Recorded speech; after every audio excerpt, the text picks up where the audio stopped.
Shalom, puji Tuhan. Hari ini kita masuk dalam satu tahun yang baru, yaitu tahun 2025, dan kita sudah meninggalkan yang lama. Puji Tuhan, oleh karena kasih karunia, anugerah daripada Tuhan, kita semua boleh bersama-sama merenungkan, mendengarkan apa yang menjadi isi hati Tuhan untuk 2025. Mari kita sebelumnya tundukkan kepala dan berdoa. Terima kasih Tuhan untuk berkat firman-Mu, terima kasih untuk tahun yang baru, yang luar biasa, yang kami percaya kami akan menjalani bersama-sama dengan Engkau. Sebentar kami mau mendengar apa yang menjadi isi hati-Mu. Tuhan, siapkan hati kami, urapi setiap hati dan telinga yang mendengar untuk menjadi lahan yang subur ditaburi oleh benih firman-Mu. Karena kami percaya ketika firman itu boleh ditabur dan menjadi bertumbuh dan menjadi bagian dari kehidupan kami, maka hidup kami akan menjadi lebih baik. Terima kasih Tuhan. Di dalam nama Yesus kami mengucap syukur, kami berdoa. Amin. Puji Tuhan. Jadi tahun 2025 saya mendapatkan satu gambaran bahwa kita kalau buka di Yesaya, di Yeskiel 48 ayat 35 dikatakan seperti ini. Jadi keliling kota itu adalah 18.000 hasta. Sejak hari itu nama kota itu ialah Tuhan hadir di situ. Kita bicara mengenai kota kudus ya, di mana Tuhan minta dibangunkan sebuah bait Allah dan Tuhan hadir di situ. Dan kita semua tahu bahwa hari ini saudara dan saya adalah bait Allah itu dan Tuhan hadir di dalam kehidupan kita. Dan pada tahun 2025 secara khusus dikatakan Jehovah Shammah. Tuhan betul-betul ingin hadir menguasai kehidupan setiap daripada anaknya. Sebab tahun ke depan mungkin bukan merupakan tahun yang mudah, tapi percaya dengan kehadiran Tuhan untuk menuntun setiap daripada kita. Saya percaya bahwa hidup kita akan lebih daripada baik daripada hidup daripada orang-orang yang menang. Karena saudara dan saya adalah lebih daripada orang-orang yang menang. Ya. Saya akan kembali ke kitab Kejadian ya, mengingatkan saudara dan saya bahwa kita semua menerima anugerah daripada Tuhan, yaitu apa?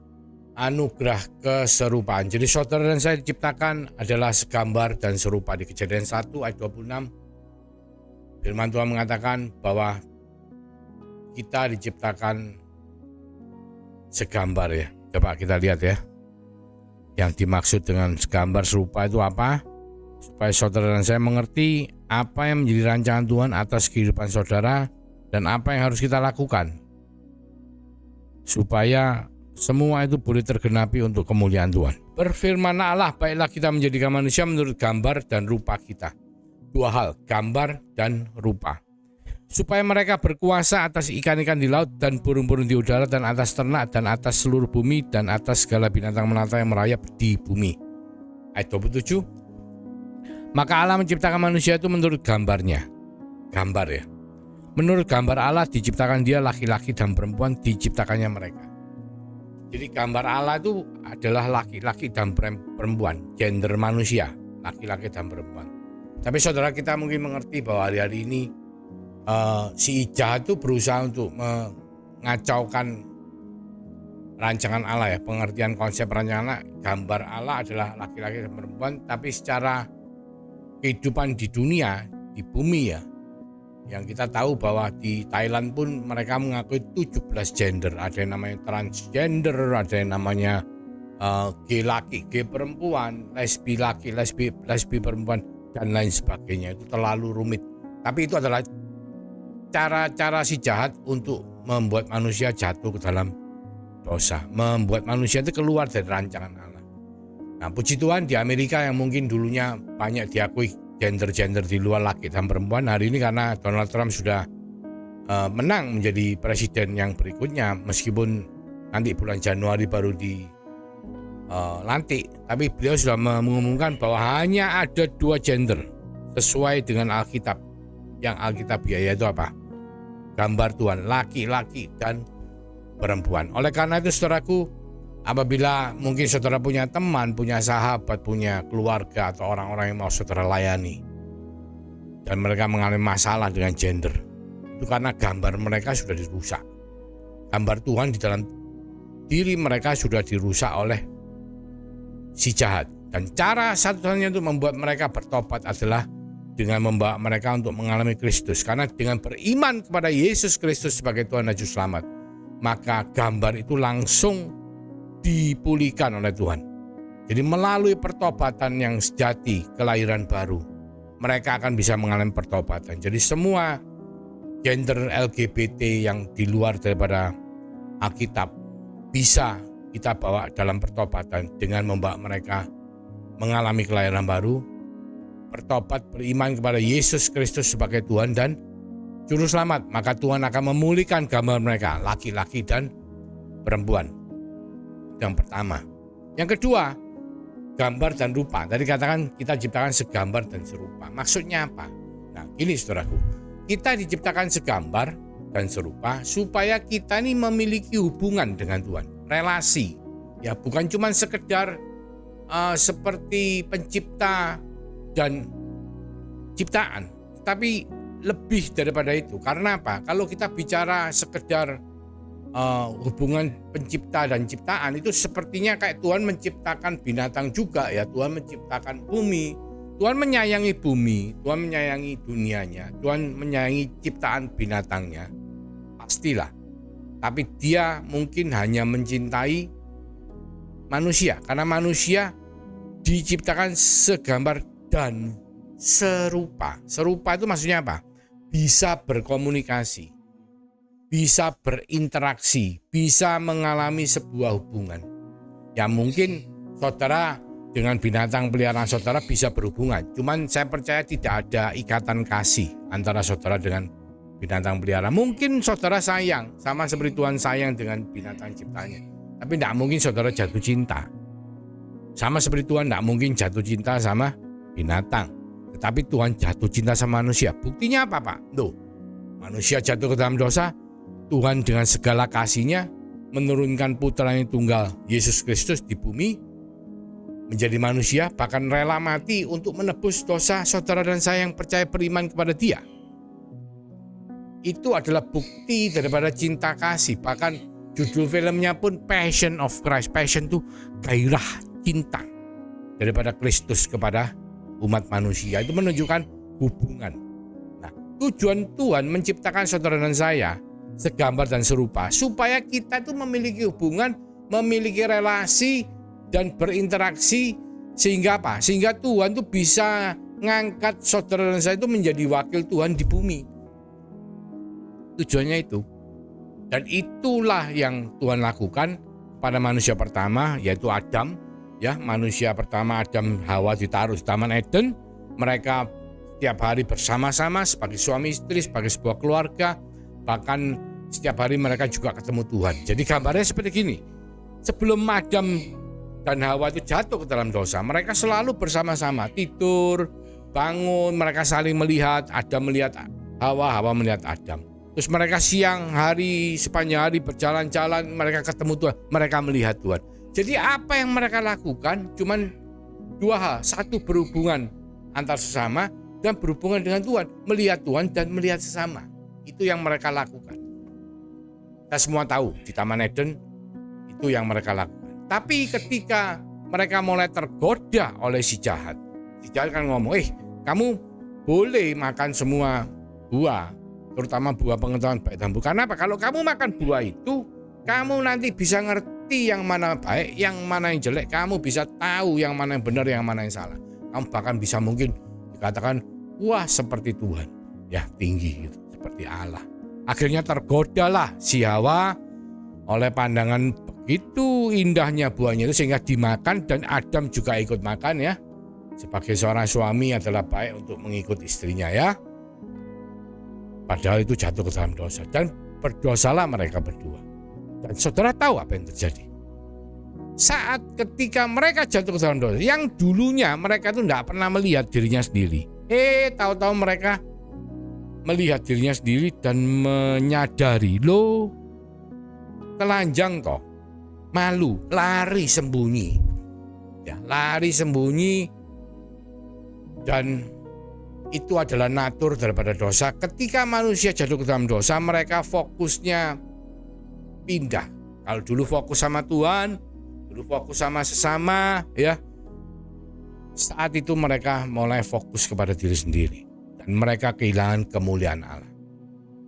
Dikatakan gambar dan rupa Allah itu hilang dari dalam diri Adam dan Hawa, sehingga mereka diusir dari Taman Eden oleh Tuhan, diberikan jubah yang merupakan gambar daripada penebusan dosa nanti yang akan dilakukan oleh Tuhan supaya manusia itu bisa kembali mendapatkan gambar dan rupa Tuhan. Memang ketika kita bertobat, Tuhan mengembalikan gambarnya dalam diri kita. Tetapi keserupaan kita dengan Tuhan yang hilang oleh karena Adam dan Hawa jatuh ke dalam dosa, itu tidak bisa serta-merta jedit gitu kembali. Karena apa? Hari ini saudara bertobat, tidak mungkin hari ini juga atau besok saudara langsung jadi pendeta. Tidak, itu ada satu proses.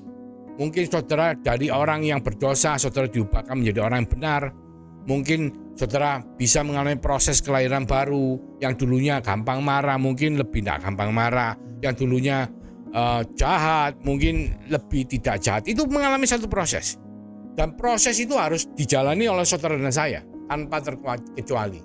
Sebagai anak Allah yang lahir, bayi, saudara minum susu, saudara berkembang menjadi remaja, bertumbuh, menjadi dewasa, bahkan dipersiapkan untuk menjadi mempelai Kristus. Sampai saudara siap diubahkan secara penuh segambar dan serupa seperti Allah. Yesus semakin besar, kita di dalam ego kita menjadi semakin kecil. Nah, itu adalah satu proses.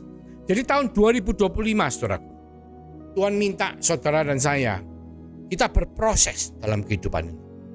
Kita berproses menggantungkan diri kita kepada Tuhan, karena Tuhan hadir dalam kehidupan kita. Supaya melalui kehadiran itu, saudara dan saya dipenuhi oleh kuasa rohnya, dituntun, dipimpin sepanjang tahun 2025. Dan kita akan diubahkan makin hari makin menyerupai Kristus.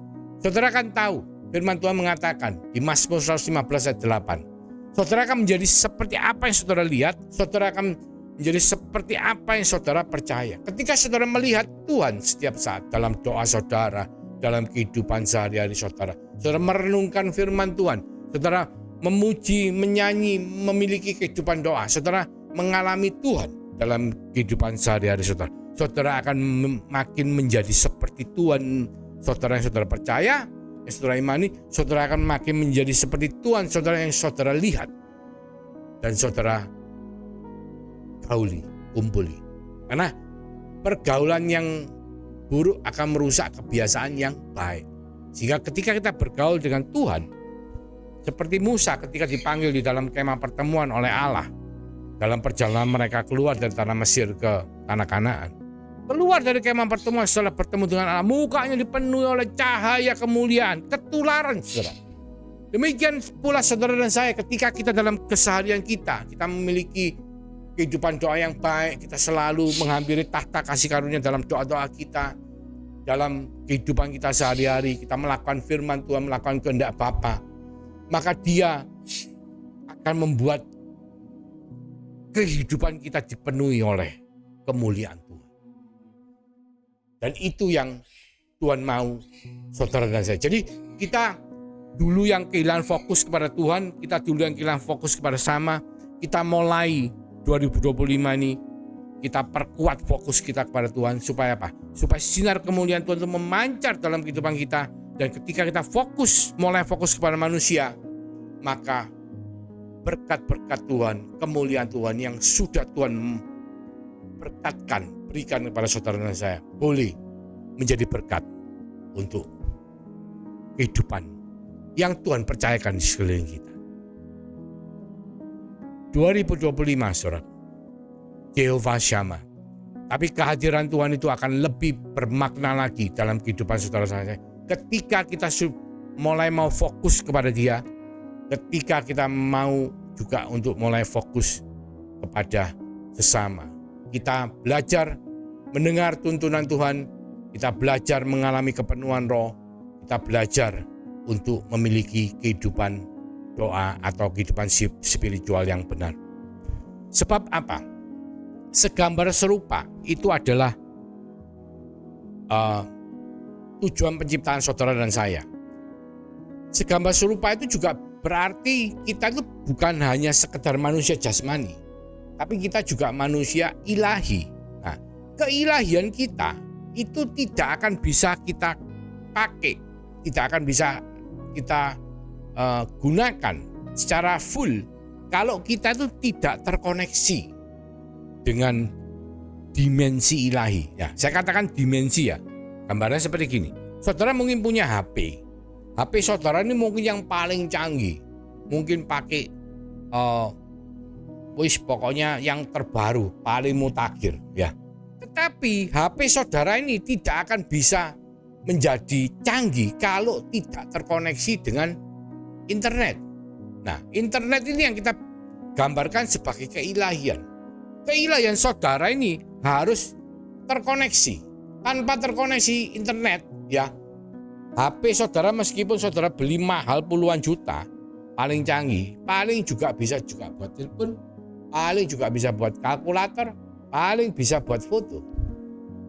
Tapi kalau saudara terkoneksi dengan internet, saudara bisa bekerja, bisa hidup, bisa melakukan transaksi, bisa melakukan semua hal yang saudara harus lakukan dalam kehidupan hanya melalui HP. Wah, masuk imigrasi, semua cukup pakai HP. Beli barang, jual barang, ngitung, ya, bayar pajak, semua bisa melalui HP. Bayar telepon, bayar PLN, semua bisa saudara lakukan kalau saudara terkoneksi dengan internet. Jadi 2025, saudara, pastikan saudara terkoneksi. Internet saudara terkoneksi ya secara HP. Kehidupan saudara terkoneksi dengan Tuhan secara keilahian. Karena Jehovah Shammah, Tuhan hadir dalam hidup kita. Happy New Year 2025. Tuhan Yesus memberkati. Mari kita berdoa. Terima kasih Bapa untuk firman-Mu, pesan yang bisa membuat kami melewati tahun 2025 dengan penuh kemenangan. Terima kasih untuk berkat yang daripada Allah Bapa melalui kasih karunia daripada Tuhan Yesus Kristus yang telah Kau meteraikan melalui urapan meterai Roh Kudus yang menyertai, memberkati, melindungi, menghibur setiap daripada kami mulai dari hari ini sampai Engkau datang kedua kalinya, bahkan sampai Maranatha. Di dalam nama Tuhan Yesus Kristus kami mengucap syukur, kami berdoa. Haleluya. Amin. Happy New Year. God bless you all.